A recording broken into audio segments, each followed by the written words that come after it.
Mula po sa may Canada. Magandang gabi ho, ma'am. Ano po pangalan ninyo? Dory po. Lori? Dory po. Lori po. Dory. Lori. Okay.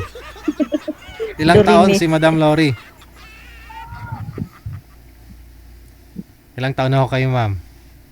44 po. 44. Opo. Hiwalay na sa asawa. Dalaga na ho ulit. Opo. Ilang taon na ho kayong dalaga? Sobra na sa 10 years. Sobra na 10 years. Ilan po anak? Opo. Yung tatlo sa una. Dalawa sa dalawa. Puro hiwalay po. May una po kayong asawa. 3 po anak ninyo. Opo. Bakit po kayo naghiwalay? Lasinggiro. Oh. Iba ka ho, ano? May rason po kung bakit umiinom yung isang lalaki, naglalasing. Tinanong mo Hindi siya. ganun talaga. Dap, Hindi ganun talaga ang ano nila. Ganun talaga ang lahi nila. ganun? Sa lahi po ba yung lasinggero? Lahat ng kapatid ko umiinom. Ako naman di umiinom Hindi, ibig ko sabihin, may rason ba't ho naglalasing yung isang lalaki? Ano po ba, dati hindi naman siya ganun, hindi naman lasinggero. Hindi naman siya umiinom. Hindi ganun. Ganun talaga. Ganun talaga. So ginusto mo yun minahal mo siya. Una mo palang kilala, lasinggero na. Ba't mo iniwala yan? Hindi ko naman alam na lasinggiro pala yun. Pag-uwi na sa kanila, doon ko nalaman. Sabi niyo ho, nung una hindi na lasinggero na talaga siya. Imposible na hindi mo siya. Yun ang sabi ng tatay niya. Pero nung una niya hong pakilala sa hindi siya umiinom, nung nililigawan ka pa lang. Hindi ko nakita kasi nagtrabaho ako. Ano po yun nung niligawan? Kasi nagot mo kagad, nagsama ho kayo, ganon? Hindi naman. Paano hindi mo nalaman na lasinggero siya? Hindi niyo po nakilala. Hindi ko nakita. Na uminom. Hindi ko nakita ng uminom. Tinunto ito. Baka kako, gusto niya lang uminom, magpakalasing. Kasi, lagi mo siyang inaaway. Hindi naman ako maaway. Hindi naman ako nangangaway. Malambing ako. Wow. O dahil po doon, naghiwalay ho kayo, ilan po anak? 3. O diba? 3. Na kaya, matagal po pagsasama ninyo. Matagal po pagsasama ninyo kasi nakatatlong anak po kayo 8 years po. Hindi, yun yung tawag doon yung tag-isang taon po. Parang initihan doon. Bibihira ko siya umuwi. Ano po ba trabaho? Construction lang po. Grabe naman construction. Once a year umuwi. Kasi siyempre, ang pamilya nasa probinsya, tapos nagtrabaho sa Manila. Taon-taon uwi. Okay. So, naghiwalay ho kayo, tapos nag-asawa po kayo ulit.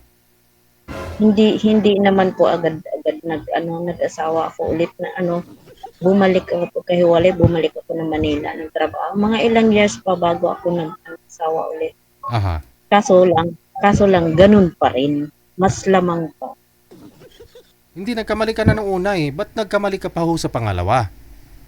Hindi pa. Wala pang swerte siguro. Hindi pa para sa akin. Hindi mo masasabing may swerte, mami. Nasa sayo din po kasi yun, nakasalalay.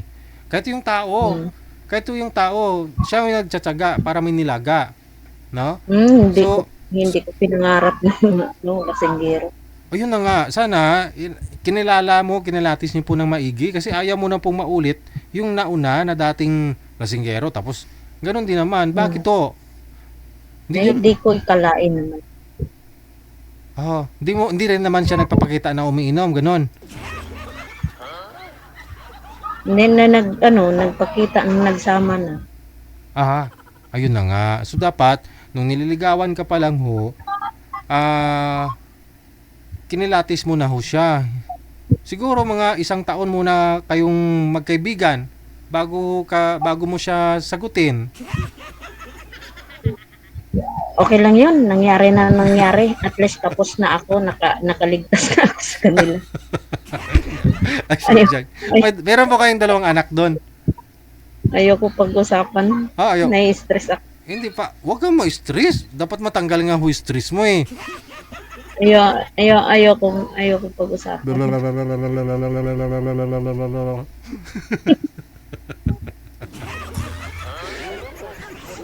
Sa pangatlo, wag ka na magkamali ha.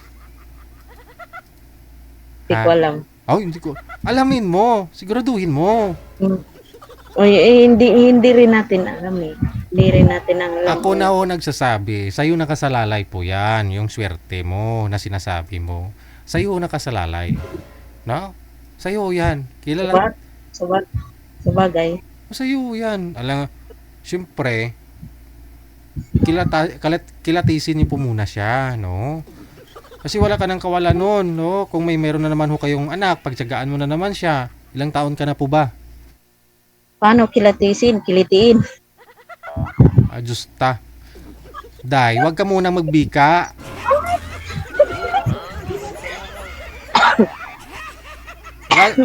Wag basta-basta ibuka.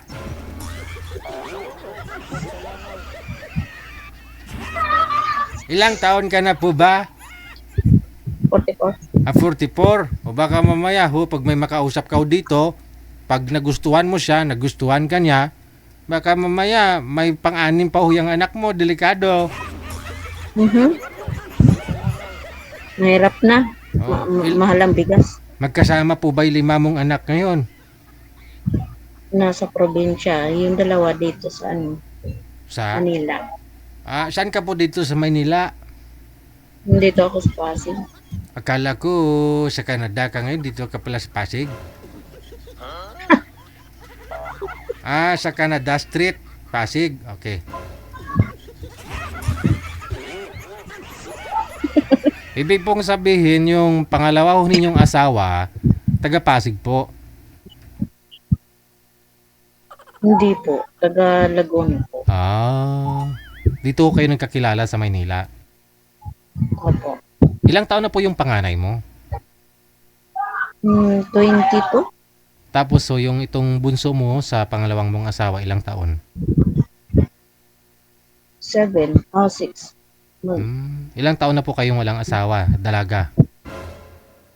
Mag 8 years. Mag 8 years. Yung bunso mo yung 6 years ngayon. Tinunto ito. Paano nangyari na 6 years old anak mo tapos 8 years ka nang hiwalay? Wala pa isang... buntis pa lang ako nun. Hiwalay na kami. Buntis? Oh. Sige. Saan po ba kayo? Ano pong probinsya ninyo? Mindanao po. Saan sa Mindanao? Misamis Occidental. Misamis Occidental. O sige, hahanap po muna ako ha. Kasal po kayo? May pinakasalan po kayo sa mga asawa mo? Wala? Wala pa? Yung una po. Una, kasal po kayo doon. May asawa na po ba siya nung balita? Hindi ko po alam. Wala akong balita. Importante anak ko, kontak ko. Okay. Sige. Hahanap pa ako ha. Diyan ka lang ha. Steady mo yung cellphone mamaya. Wag mo igalaw. Tapos yung mic, wag mo masyadong ilapit sa bibig kasi hangin po yung naririnig namin ha. Okay.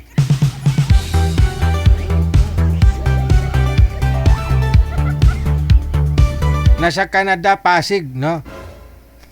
Si Madam Dory. 44 years old. Isang taon na lang, sasabog na. Aragoy.